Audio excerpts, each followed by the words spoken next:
ছোটবেলা বিকেলে খেলতে খেলতে সবার বাবা এসে ছেলেদেরকে নিয়ে যেত, আপনারা নেয়ার মতো কেউ ছিল না। আপনি নিজে এতিম ছিলেন, আপনি ওদের দুঃখ বুঝবেন, এজন্য খবরদার। ফাআম্মাল ইয়াতীমা ফালা তাকহার, বিশ্বনবীর আল্লাহ ধমক দিয়ে বলে ফালা তাকহার, এতিমদের প্রতি কঠোর হবেন না, তুচ্ছ জ্ঞান করবেন না, এতিমের সাথে রূঢ় আচরণ করবেন। এতিমের সাথে রূঢ় আচরণ করা কবিরা গুনাহ। এদের নামে আল্লাহ কোরআনে একটা সূরা দিয়েছেন, আল মাউন। আরাআইতাল্লাযী ইউকাযযিবু বিদ্দীন, পড়েন ফাযালিকাল্লাযী ইয়াদুল ইয়াতীম। ইয়াদুল ইয়াতীম, আপনি কি দেখেন নাই ওরা দিনকে অস্বীকার করে আর ওরা এতিমকে ঘাড় ধাক্কা দিয়ে বের করে দেয়। এতিমের সাথে যারা খারাপ আচরণ করে এরা কখনো ভালো মানুষ হতে পারে না। এজন্য এতিমের সম্পদ অন্যায়ভাবে আত্মসাৎ করা যাবে। এতিমের মাথায় হাত বুলিয়ে দিলে হৃদয়টারে নরম করে দেয় কে? আল্লাহ। বিশ্বনবী এতিম ছিলেন, তাই এতিমের দরদ বিশ্বনবী ভালো বোঝেন। এজন্য বিশ্বনবীর প্রথম ওয়ার্ক প্ল্যান কর্মসূচি দিলেন, ফাআম্মাল ইয়াতীমা ফালা তাকহার। খবরদার, নবী এতিমের সাথে কখনো খারাপ আচরণ করবেন। আল্লাহ বললেন ফাআম্মাল ইয়াতীমা ফালা তাকহার। ও নবী, প্রথম কর্মসূচি খবরদার, এতিমের সাথে কবু খারাপ আচরণ করবেন না। কারণ আপনি নিজেই এতিম ছিলেন। নিজে কি ছিলেন? কথা কন। এতিমে এলাকায় আসেনি?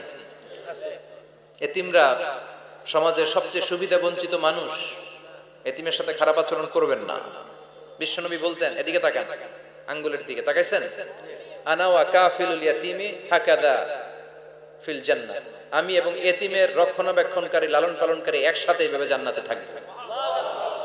এতিমের পালনকারী আমার প্রতিবেশী হবে, আর লালন পালন করবে তো দূরের কথা, এতিমের মাল খাইয়া শেষ। আছে না নাই? ইন্নাল্লাযীনা ইয়াকুলুনা আমওয়ালাল ইয়াতামা যুলমান ইন্নামা ইয়াকুলুনা ফি বুতুনিহিম নারা ওয়া সায়াসলাউনা সাঈরা। তুই এতিমের মাল খাস, তুই এতিমের সম্পদ খাস নাই, তুই জাহান্নামের আগুন পেটে ঢুকিয়েছিস। এতিমের সম্পদকে সে রক্ষণাবেক্ষণ করে দিয়ে এতিমের একটা ব্যবস্থা করে দিবে, ওইটা না, এতিমের সম্পদ মাইরা খায়া ফেলায়। তুমি এতিমের সম্পদ খাও নাই, তুমি জাহান্নামের আগুন পেটে ঢুকিয়েছো। এতিমকে ভালোবাসবেন, এতিমরে ভালোবাসা মানে নবীরে ভালোবাসা। কারণ আমার নবী এতিম ছিল, ঠিক কি না? এতিমের মাথায় হাত বুলিয়ে দিবেন। আল মাসহু, খেয়াল করেন, আল মাসহু আলা রাসিল ইয়াতীম ইউজিলু কাসওয়াতাল কলব। এতিমের মাথায় হাত বুলিয়ে দিলে হৃদয়ের কাঠিন্যতা দূর করে দেয় কে? আল্লাহ। এক সাহাবী এসে বললেন, ইয়া রাসূলুল্লাহ, জাআ রাজুলুন ইলা রাসূলিল্লাহ ওয়া ইয়াশতাকি কাসওয়াতাল কলব।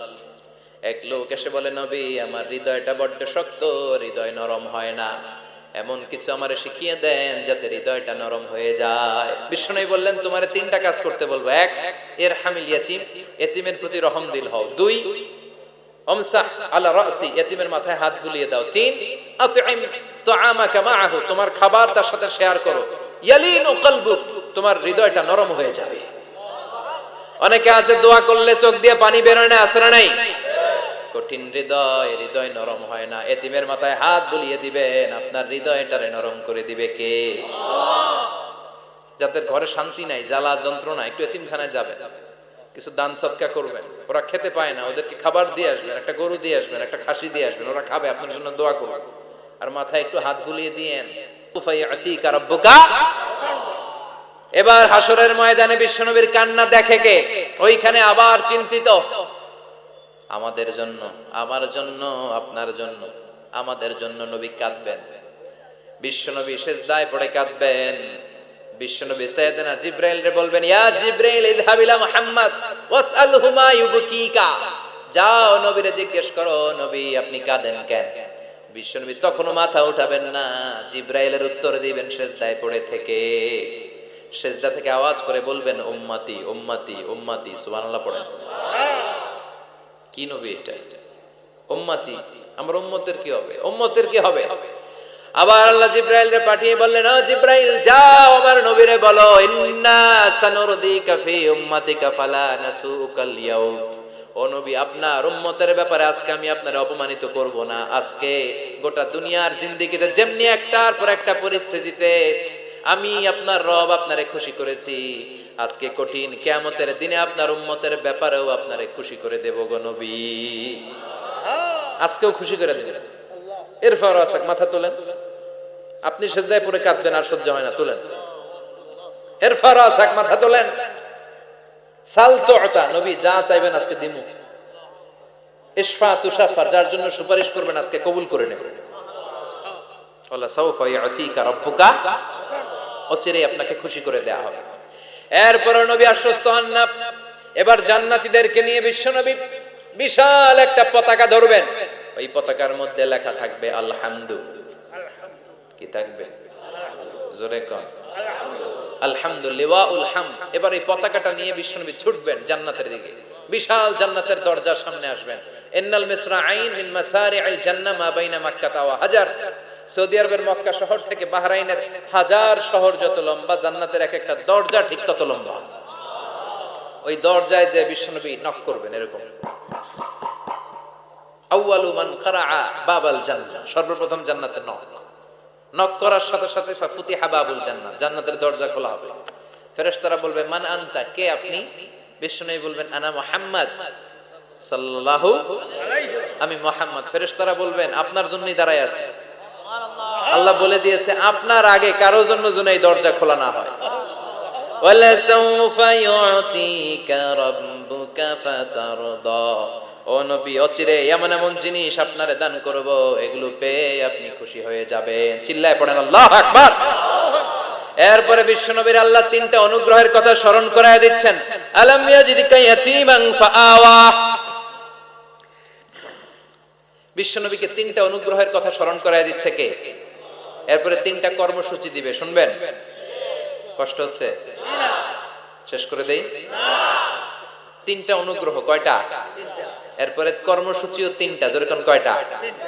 অনুগ্রহ নাম্বার 1, আলাম ইয়াজিদকা ইয়াতীমান ফাআওয়া, ও নবী আমি কি আপনার ইয়াতীম অবস্থায় পাই নাই, তারপরে লালন পালনের ব্যবস্থা কি করি নাই? বিশ্বনবীর আশ্বস্ত করে বলতেছে নবী আপনি ছিলেন ইয়াতীম, কি ছিলেন? ইয়াতীম। তো আমি তো আপনার লালন পালনের ব্যবস্থা করে দিয়েছি, যেখানে আপনার বিপদ ওইখানে তো আমি আছি, তো হতাশ হন কেন? হতাশ হওয়া যাবে না, নিরাশ হওয়া যাবে না, হাল ছাড়া যাবে না, ভরসা রাখতে হবে কার উপর? আল্লাহ। বিশ্বনবী ইয়াতীম ছিলেন জানেন সবাই। মায়ের পেটে থাকতেই বাবা নাই, 6 বছর বয়সে মা নাই, দাদার কাছে মানুষ হলেন, 8 বছর বয়সে দাদাও নাই, চাচার কাছে মানুষ হলেন, তার মানে ইয়াতীম ছিলেন, ঠিক কিনা? আপনি ইয়াতীম ছিলেন, আমি আপনার আশ্রয় দিয়েছি। এরপর আল্লাহ 2 নাম্বার অনুগ্রহের কথা বললেন, ওয়া ওয়াজাদাকা দাল্লান ফাহাদা, ও নবী আপনাকে আমি পথহারা পথিকের মতো ঘুরতে দেখেছি, তারপরে সঠিক পথ দেখিয়ে দিয়েছি। ওয়াজাদাকা দাল্লান, আমি আপনারে গোমরা অবস্থায় পেয়েছি, এরকম বলা যাবে? বিশ্বনবী কি 40 বছর বয়সের আগে গোমরা ছিলেন? না, he was searching the right path and Allah guided him to the truth way, to the correct way. উনি পথ খুঁজছিলেন, আমি যাব দেবিদ্বার, কি রে পথ এইটা না ওইটা? আল্লাহকে ওইটা না এটা দিয়ে যাও, ওইটা দিয়ে যাও না এটা দিয়ে যাও, সুবহানাল্লাহ পড়ে। পথ খুঁজছিলেন, এইটাই যাব না ওইটাই, কোনটা আমার পথ, এইটা না ওইটা? ফাহাদা, আল্লাহ বললেন এইটা না ওইটাই চলো, সুবহানাল্লাহ পড়েন। আমাদেরকে পথ দেখায় কে? আমি যদি কোনদিন পথ ভুলে যাই, হাতছানি দিয়ে কাছে নিও, মমতার বন্ধনে আমায় বেঁধে সব ভুল ক্ষমা করে দিও। পড়েন আমিন। আমরা পথ হারালে পথ দেখায় কে? আবার তাফসিরে এসেছে আপনি হারিয়ে গিয়েছিলেন, আমি আপনাকে ফিরিয়ে দিয়েছি। পাহাড়ি কোন একটা রাস্তায় বিশ্বনবী ছোটবেলা হারিয়ে গিয়েছিলেন, আল্লাহ তাআলা বিশ্বনবীকে আবার চাচার কোলে ফিরিয়ে দিলেন। এই বর্ণনাটা দুর্বল, সঠিক মত হচ্ছে বিশ্বনবী পথ খুঁজছিলেন, সঠিক পথ, আল্লাহ বিশ্বনবীকে সঠিক পথ দেখালেন, সুবহানাল্লাহ পড়েন। 3 নাম্বার